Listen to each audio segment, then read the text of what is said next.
Bonjour, bonsoir, selon l'emplacement trouvé. Bienvenue à la deuxième leçon qui traite de l'analyse des précipitations.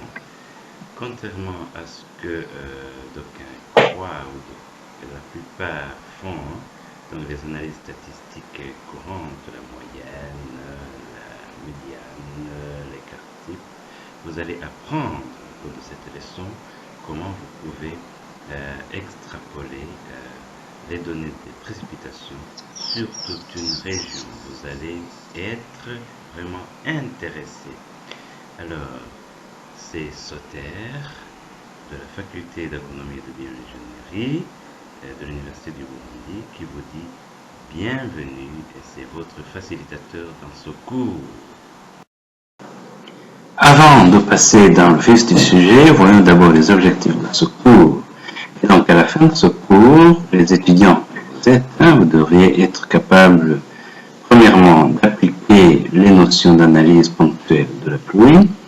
Deuxièmement, tracer les courbes IDF à partir d'une base de données existante.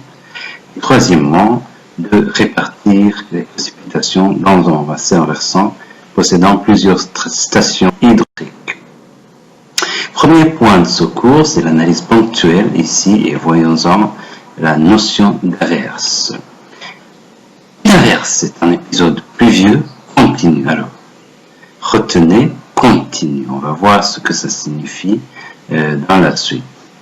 La durée d'une averse peut varier de quelques minutes à une centaine d'heures et intéresser une superficie allant de quelques kilomètres carrés à quelques milliers de kilomètres carrés, dans le cadre par exemple de pluie cyclonique. L'intensité moyenne d'une averse s'exprime par le rapport entre la hauteur de pluie observée et la durée de l'averse. Je reprends. L'intensité moyenne d'une averse s'exprime par le rapport entre la hauteur et la durée. Voilà. Deux types de courbes vont nous permettre de comprendre la notion d'averse.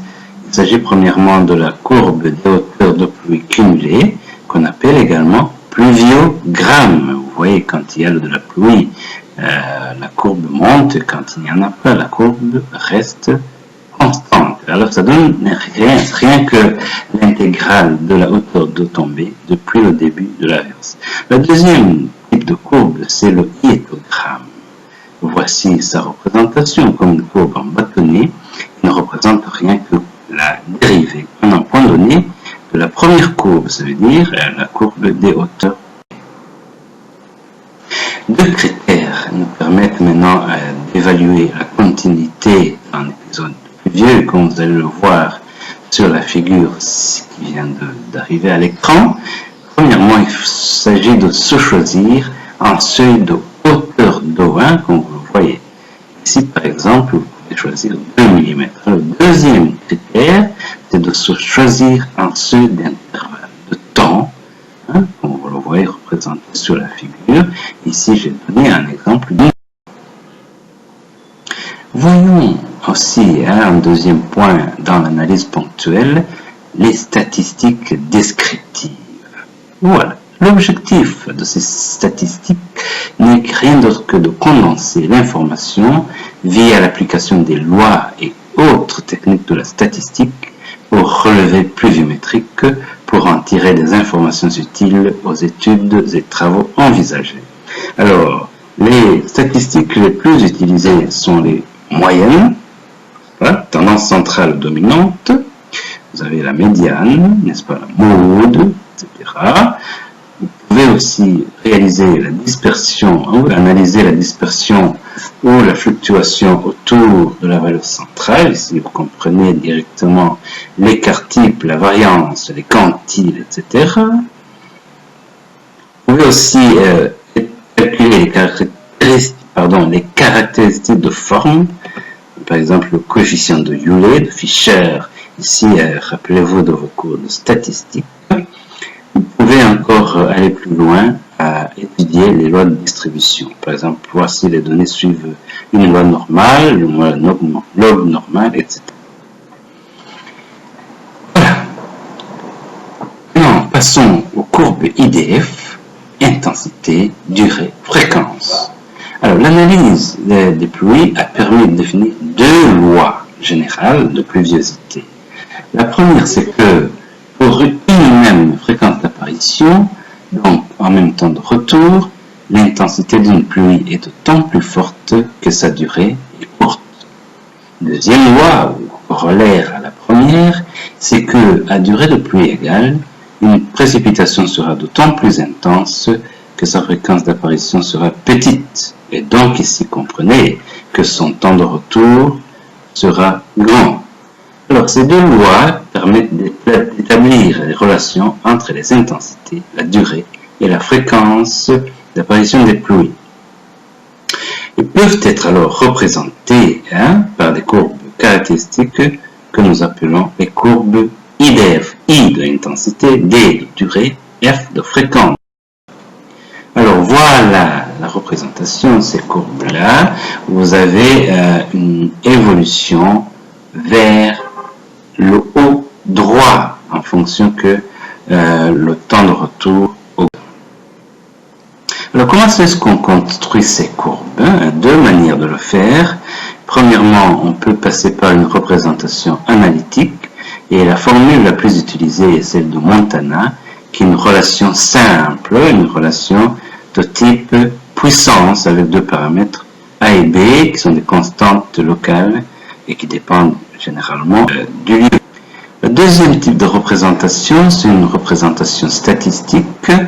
La loi la plus utilisée, c'est la loi de Wimble, qui est une loi double exponentielle, utilisant également deux paramètres A et B, qui sont des paramètres du modèle Wimble. Dernière chose qu'on va voir dans ce cours, c'est l'évaluation régionale des précipitations.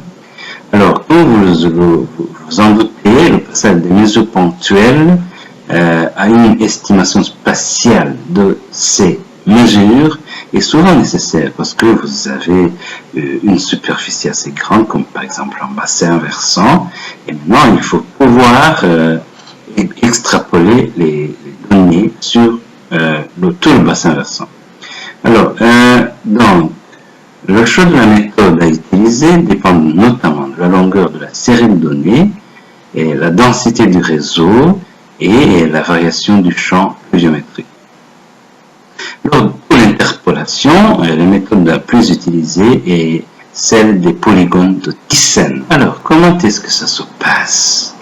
La méthode ne fait que passe par une pondération des précipitations, et le facteur de pondération est l'aire de la zone d'influence. Donc, pondérer les précipitations individuelles de chaque pluviomètre par l'aire de la zone d'influence de chaque pluviomètre, et tout cela est normalisé par rapport à la superficie totale du bassin. Pratiquement, comment est-ce qu'on fait? On relie deux stations les plus proches, on trace les médiatrices, on calcule les sommes A et B. A, c'est quoi? A, c'est PIAI, donc précipitation sur chaque pluviomètre fois l'aire d'influence. On en fait la somme, on obtient A. Et maintenant, B, c'est la somme des surfaces d'influence de chaque pluviomètre. Et on fait en réalité le rapport A sur B. Voilà, deuxième méthode qu'on utilise dans l'évaluation régionale des précipitations, c'est la méthode des isoïettes. Les isoïettes sont les courbes d'égale valeur d'intensité, de hauteur de précipitation. Voilà. Donc, lui aussi utilise un facteur de pondération qui est la surface entre deux isoïettes. Donc, il peut vous permettre d'obtenir la précipitation pour chaque surface en prenant la moyenne entre les deux isoïettes consécutifs. Voilà. Donc, en conclusion, on vient de voir comment on réalise l'analyse ponctuelle des précipitations à travers des statistiques simples. On vient de voir comment on trace les courbes IDF, n'est-ce pas, les deux méthodes,